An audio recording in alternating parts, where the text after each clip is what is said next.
अस्सलामुअलैकुम अजीज तुलबा, मैं हूं आसिफ राय। 9वीं क्लास का पहला सबक हिजरत नबी सल्लल्लाहु अलैहि वसल्लम, उसकी मश्क के 3 सवाल जो आज हम हल करेंगे और उसके साथ आज हम देखेंगे कि नसर पारों की तशरीह किस तरह से की जाती है और उसके कितने कितने नंबर हैं। तो आइए अजीज तुलबा चलते हैं बोर्ड की जानिब। जी अजीज तुलबा, हमारे पास जो पहला सबक है, पहले सबक में जो आपकी मश्क है, उस मश्क में सवाल नंबर 2, आप तमाम लोग यकीनन अपने सामने बुक्स रख के बैठे हुए होंगे। आप अपनी बुक्स को खोलिएगा और पहले सबक की मश्क में सवाल नंबर 2 पे आइएगा। उसमें हम देखेंगे कि उसने कौन कौन से एमसीक्यूज, जिसे कसीर और इंतखाबी सवालात कहते हैं, उसने हल किए हुए हैं। हमने यहां पे उनको खुद से एक बार हल करना है ताकि हमें सारे एमसीक्यूज ज़हन में उतर जाएं।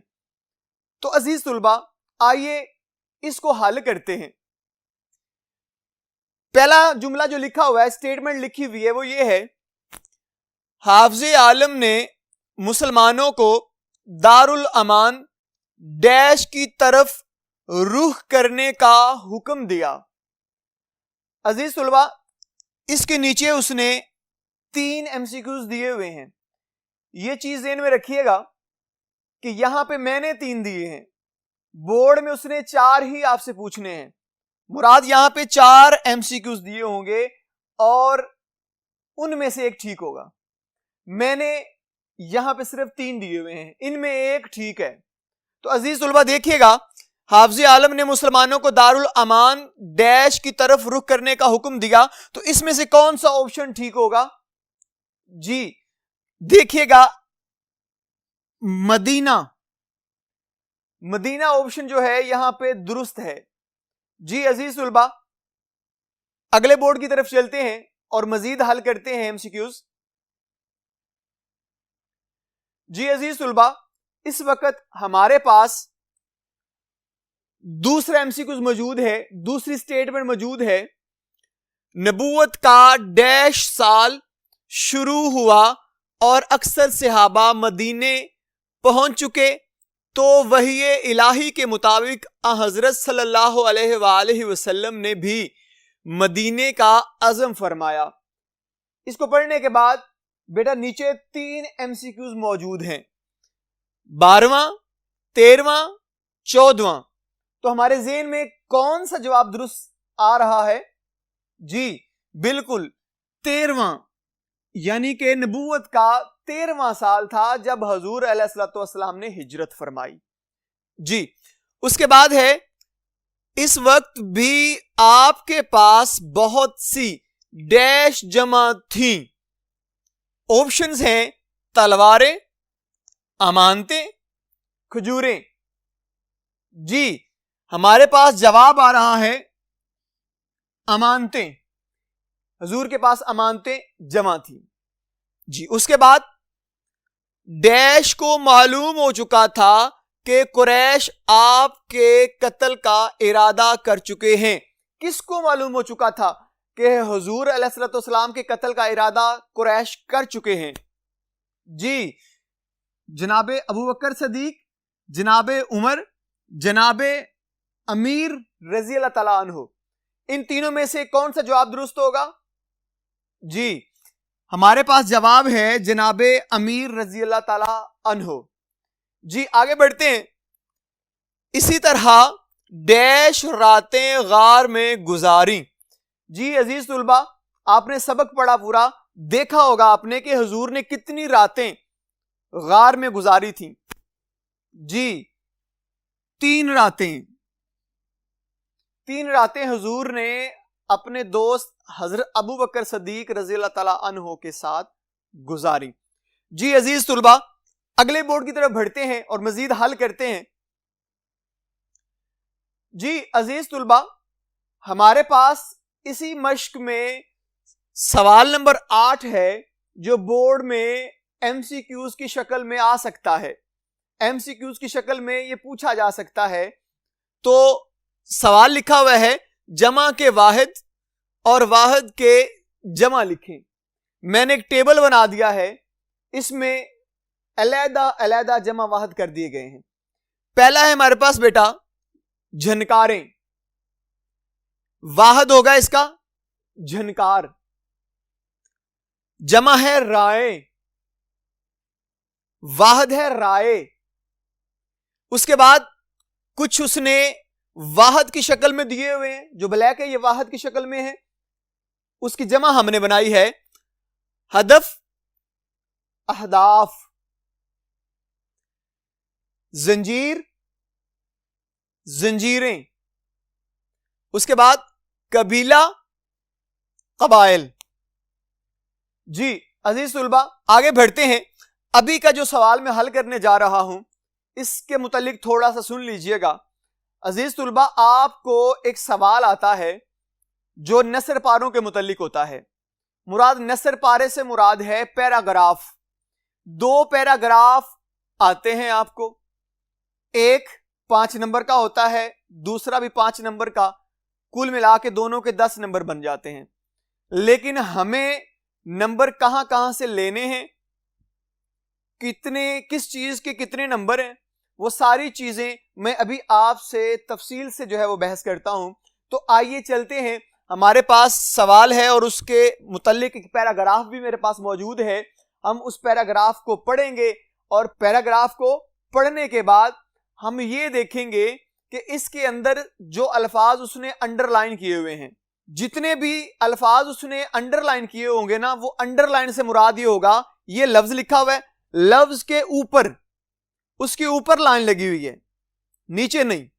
यानी कि ये लफ्ज है मेरे पास, इस लफ्ज के ऊपर लाइन लगी हुई है, नीचे नहीं है।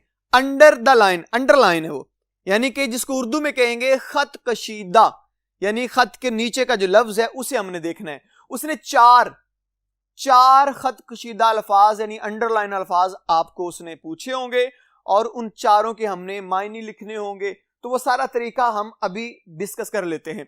तो अजीज तुलबा सवाल ये होगा, दर्ज झैल नसर पारों की तशरीह करें, सबक का उन्वान और मुसन्निफ का नाम लिखें, नीज खत कशीदा अल्फाज के मायने लिखें।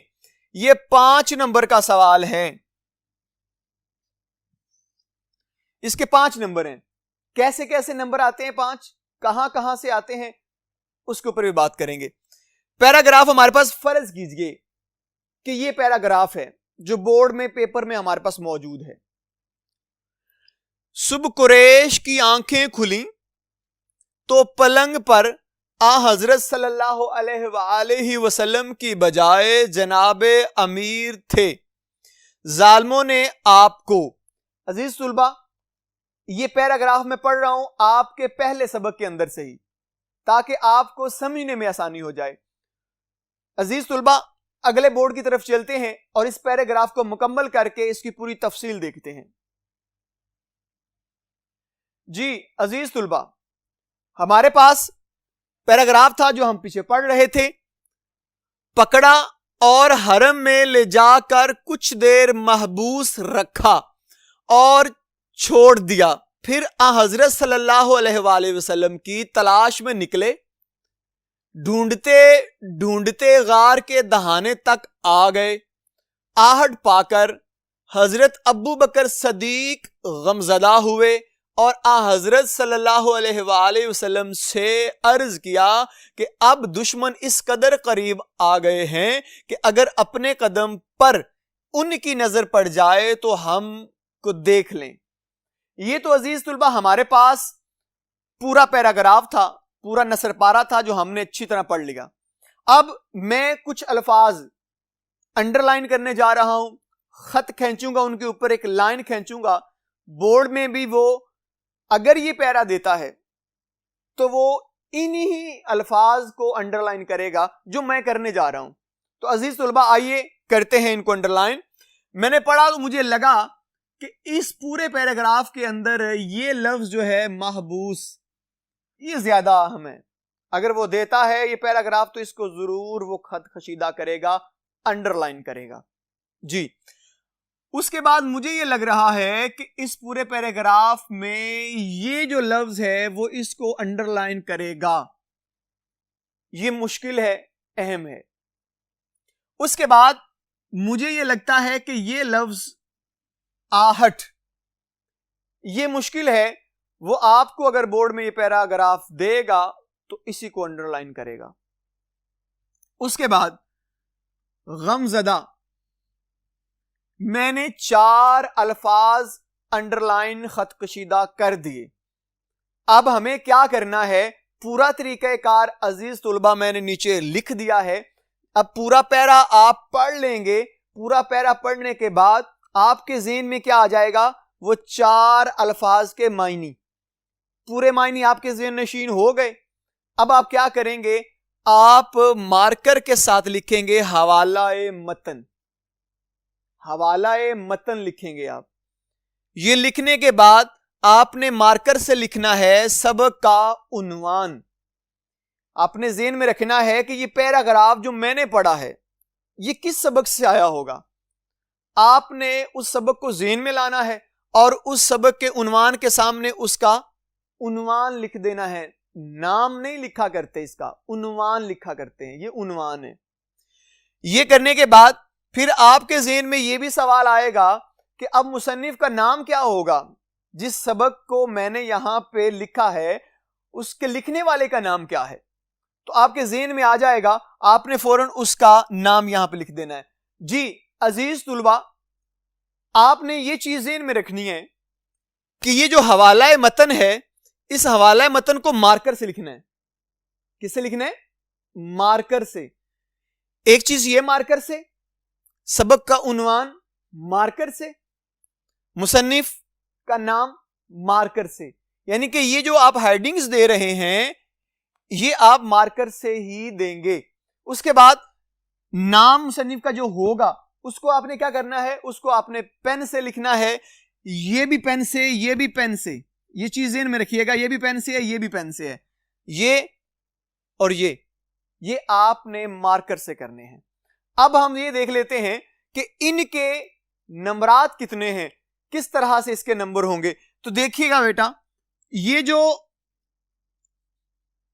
मौलाना शिबली नुमानी मुसन्निफ का नाम है, ये बेटा आधे नंबर का है, यानी कि 0.5, यानी कि आधा नंबर इसका है। और उसके बाद हमारे पास है हिजरत नबवी सबक का उन्वान, तो बेटा इतने ही नंबर इसके हैं। यानी कि इन दोनों को मिलाएं तो 1 नंबर हमारे पास बन जाता है। अगर ये ठीक दोनों हैं तो आपका 1 नंबर मुकम्मल हो गया।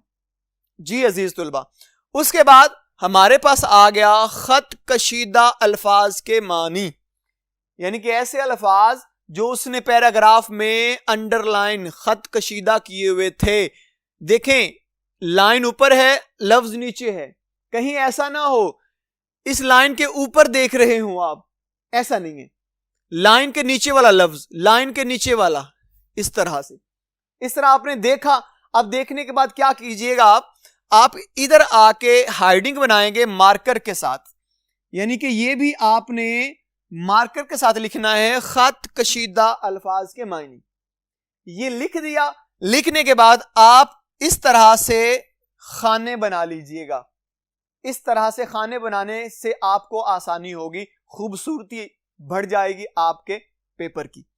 अब आप क्या करेंगे, मैं देखूंगा मेरे पास पहला लफ्ज कौन सा था। मेरे पास पहला लफ्ज था महबूस। तो मैंने क्या किया, मैंने यहां पे लिखा महबूस। अब मैंने इसका मायनी लिखना है, तो मायनी इसका ये होगा कैद। महबूस का मतलब है कैद करना, कैद कर लेना। उसके बाद मैं देखता हूं मेरे पास दूसरा लफ्ज आ रहा है जो खत कशीदा है, वो है दहाने। वाहद इसकी दहाना है, तो यहां पे क्योंकि उसने दहाने कहा हुआ है तो हम भी इसका जो माना है वो जमा में ही लिखेंगे। जी, लफ्ज है यहां पे दहाने, तो यहां पे माना इसका होगा कोने। कोने, दहाने का माना कोने। अब हम देखते हैं अगला लफ्ज आहट। ये जो लफ्ज आहट है, वैसे देखा जाए तो आवाज को कहते हैं, आहट आवाज, लेकिन क्योंकि हम पढ़ रहे हैं आहट पाकर हजरत अबू बकर सिद्दीक गमजदा हुए, यानी कि कदमों की आवाज। आप जब मानी लिखेंगे तो खाली आवाज ना लिखिएगा, कोशिश कीजिए कि पूरा माना लिखिए, कदमों की आवाज। तो मैं यहां पे लिखूंगा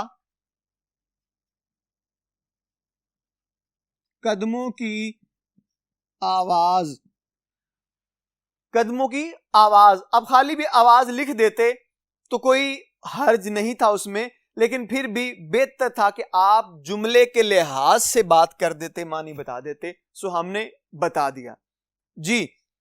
उसके बाद चौथा है हमारे पास गमजदा। गमजदा, अगर मैं बात करता हूं गमजदा की, गमजदा का मतलब होता है दुखी, परेशान, यानी कि हजरत अबू बकर सिद्दीक गमजदा हुए, परेशान हुए, दुखी हुए। ये तो थे अल्फाज के मायनी। अब हमें ये देखना है कि इनके कितने नंबर होंगे, ये कितने नंबरात रखते हैं। तो अजीज तुलबा, हमारे पास खत कशीदा अल्फाज के जो नंबरात हैं वो हैं दो नंबरात हैं। तो कुल हमारे पास कितने हो गए, आधा आधा मिला के 1 और 2 ये 3, कुल नंबर ये 5 थे, 3 हमारे पास मुकम्मल हो गए। अब हमने अगला हिस्सा करना है जो बड़ा अहम है। उसके बाद अजीज तुलबा आप लिखेंगे तशरी, तशरी की हाइडिंग देंगे आप मार्कर के साथ, मार्कर से आपने हाइडिंग दी। अब यहां पे चंद बातें जो मैं बताने जा रहा हूं वो बड़ी जरूरी हैं, उनको ज़हन नशीन जरूर कर लीजिएगा।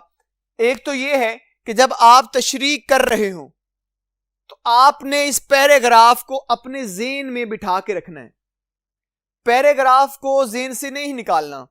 जो पैराग्राफ में बात हो रही है उसी को थोड़ा सा खोल के लिखना है। वो कितना लिखना है मैं वो भी बताता चला जाता हूं आपको। देखिएगा अजीज तुलबा, इसको आपने लिखना है 10 से 12 सतरें, यानी कि लाइनें।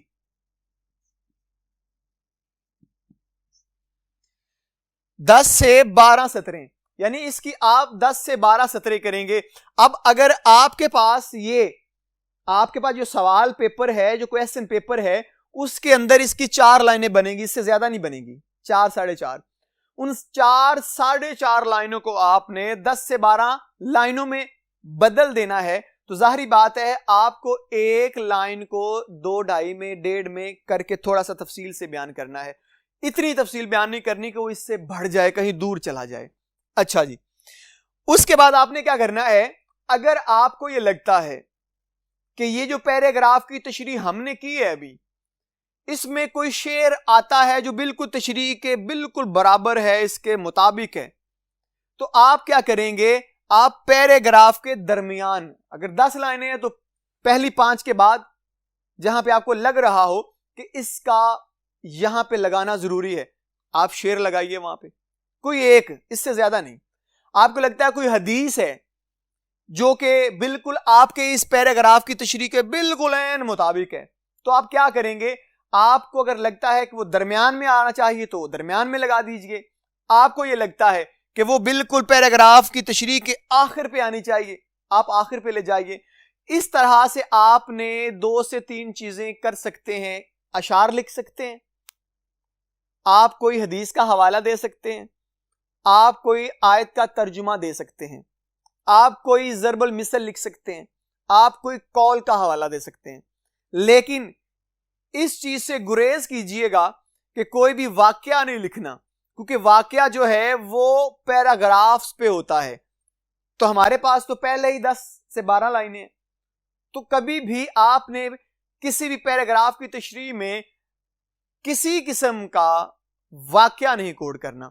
हदीस छोटी सी हो, आयत का तर्जमा बिल्कुल थोड़ा सा हो, शेर आपको पता है 2 ही लाइनों का होता है, इससे ज्यादा नहीं करना। जी अजीज तुलबा, अब हम ये देखते हैं कि इसके कितने नंबरात हैं।